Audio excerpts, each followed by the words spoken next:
Yeah, I want to talk about getting a job in film and publishing because I used to know a lot of people who wanted to get into film and publishing, and they had this very rigid view that, oh, I have to go and study film at film school. And my view was, my experience was, well, if you work with filmmakers who make documentaries and end up having a lot of excess material, you can actually work with the filmmaker and help them put together the films that they shot but never made. Um, and every filmmaker has a lot of old material lying around that they haven't had time or money to fix. And if you were to volunteer for them, um, then you could help make films, and then you'd become the producer or executive producer, and that would look really good. You could then present the material at a film festival, and it might get picked up by TV stations. It might lead to more work. But I realize it's a whole different mindset, a whole different approach to how to get into these industries because, like I said, the normal way is just to go to college or go straight to the industry and get in at the grassroots as a runner or production assistant or driver or something.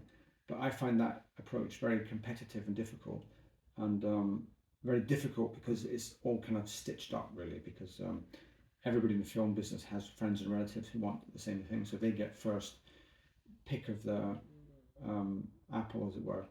Um, so I think this is a really great way to get into it. But it just requires a whole different attitude because if you look at it like, well, I need to go to college and I need to start at the bottom kind of thing. It's not. This is not for you. Same if you if you look at this as being, well, I need to make a certain amount of money right away. I need a proper job right now, pay the bills, keep food on the table, bills to pay, all that stuff. Um, this isn't the right thing for you. So this is only really relevant for people who have got a bit of time to volunteer for stuff. And you might think, oh yeah, they're super rich, they can do that. But it's not just about the super rich. Think about kids who leave school and still living at home, and they're about to go to college for 2 or 3 years, and it's going to cost them 15 grand a year. They're going to end up with a debt of 45, 50 grand.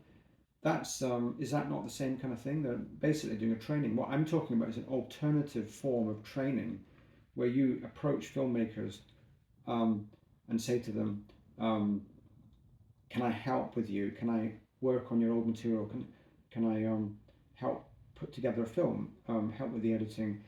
Basically, what you'd end up doing is looking at loads and loads of old footage and then helping them and then organizing editing. Editing is quite easy to learn. It's something you could learn, or maybe you could even get a grant for this. And there's all kinds of options. And if you emerge there's film festivals all over the world, and um, all kinds of films presented by people with no budget, and the good ones get picked up by the TV stations, by distributors, and the good people get picked up too. And if you stick at it, you can really make a career out of it. But it's only really valid for people who, A, don't really need the money, as in rent and kids to feed and all that stuff. So you're either, I'd say, young student or a retired person or someone who's perhaps lost a job and is really determined to get into film. So it's definitely not for everybody. It's it's possible in publishing, but more difficult because there's a lot less money in publishing. But the opportunity there, as far as I'm concerned, is when someone's setting up a new publisher. And funnily enough, I know somebody in Scotland setting up a new publisher. So if you're passionate about publishing and you've got a bit of spare time on your hands and you could volunteer, get in touch and I'll help you get a job as a publishing administrator, even managing director, because they haven't got anyone to do the managing of anything. They've just got the creatives of setting this thing up. But again, it's only really valid if you've got the time, you're in that mode where I want to do some training and it's going to cost me money to do this training, i.e. going to college, and and and you're passionate about it.